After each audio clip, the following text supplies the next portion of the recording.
What is this? तुम्हारे शौहर के कारनामे, हमारी पीठ पे छुरा घोंपा है उसने। तब बेबी का नहीं पूछते? मैं शायद खुश होना भूल गया। डैन मूसा का जो मुस्तफा है वो हमारी इस नई कंपनी को दुनिया की बेताज बादशाह बनाने की सलाहियत रखता है। ना ख्याल रखते हो मेरी दवाइयों का, मेरे खाने का। मेरा ये घर वाहिद पूंजी है और मैं इस घर को छोड़ नहीं सकता।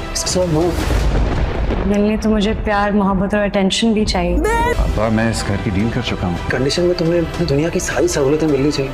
हेलो दोस्तों, welcome to my YouTube channel. दोस्तों, ड्रामा सीरियल कभी मैं कभी तुम के कल वाले आने एपिसोड बहुत ही ज़्यादा इंटरेस्टिंग होने वाली है, क्योंकि आने वाले एपिसोड में आप लोग देखने वाले हैं कि अब मुस्तफ़ा की न्यू कंपनी में जॉब हो चुकी होती है और मुस्तफ़ा बहुत ही मेहनत कर रहा होता है। वहीं दूसरी तरफ मुस्तफ़ा शर्जीना का भी बहुत ज़्यादा ख्याल कर रहा होता है और शर्जीना को ये बात बहुत ज़्यादा पसंद आ रही है, क्योंकि मुस्तफ़ा काफ़ी ज़्यादा बदल चुका है। लेकिन शर्जीना का मुस्तफ़ा से सिर्फ एक ही बात का गिला है।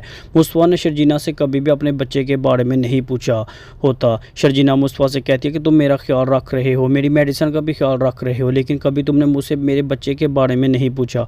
मुस्तफ़ा शर्जीना को जवाब देता है कि मुझे लगता है कि शायद मैं खुश होना भूल गया हूँ, इसी वजह से मैंने तुमसे नहीं पूछा। और वही दूसरी तरफ अदील का राज भी फाश होने वाला है।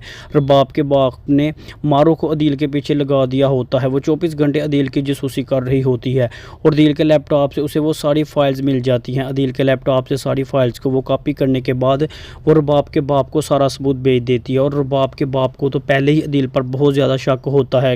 वो तमाम सबूत लेकर रबाब के पास जाता है और उसे फ़ाइल दिखाता है और उसे कहता है कि ये देखो अपने शोहर के कारनामे, इसने हमारी पीठ में चूड़ा घोंपा है, क्योंकि इसकी वजह से अदील ने वो कॉन्ट्रैक्ट वजाज साहब की कंपनी को दिलवाया है। रबाब जैसे ही अदील का ये रूप देखती है इसे बहुत ही ज़्यादा बुरा लगता है।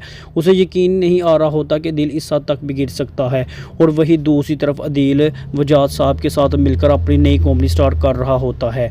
नई कंपनी स्टार्ट करने के लिए अदील को काफ़ी ज़्यादा रकम चाहिए होती है, इसीलिए वो ये फैसला करता है कि वो अपने बाप का घर बेच देगा। इसलिए वो अपने बाप के पास जाता है और अपनी माँ को और अपने बाप को राज़ी करने के लिए कहता है वो इफ्तिखार साहब को राज़ी करे।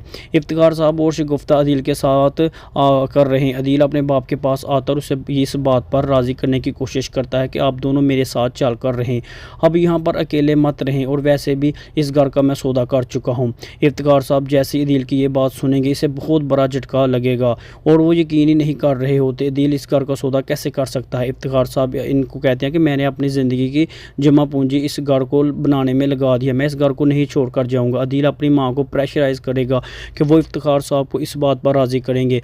मुस्तफ़ा दिन रात मेहनत कर रहा होता है, इसलिए मुस्तफ़ा के पास शर्जीना के लिए ज़रा सा भी वक़्त नहीं होता और शर्जीना को ये बात बिल्कुल भी पसंद नहीं आ रही होती। शर्जीना मुस्तफ़ा से शिकायत करती है कि इससे कहती है कि तुम आजकल मुझसे बात भी नहीं कर रहे होते, जब तुम वापस आते हो ऑफिस से तो मैं सो रही होती हूँ, जब मैं काम पर जाती हूँ तो तुम सो रहे होते हो, हमारी बात भी नहीं हो पा रही। मुस्तफ़ा से बताता है तुम्हें इस कंडीशन में दुनिया की मैं तमाम सहूलियत देना चाहता हूँ, इसी वजह से मैं दिन रात मेहनत कर रहा हूँ।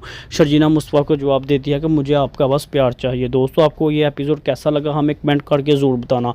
अगर आपने अभी तक हमारी वीडियो को लाइक नहीं किया तो हमारी वीडियो को लाइक करके हमारे चैनल को ज़रूर सब्सक्राइब कर दें, ताकि इस तरह की वीडियो का नोटिफिकेशन सबसे पहले आपको मिलता रहे।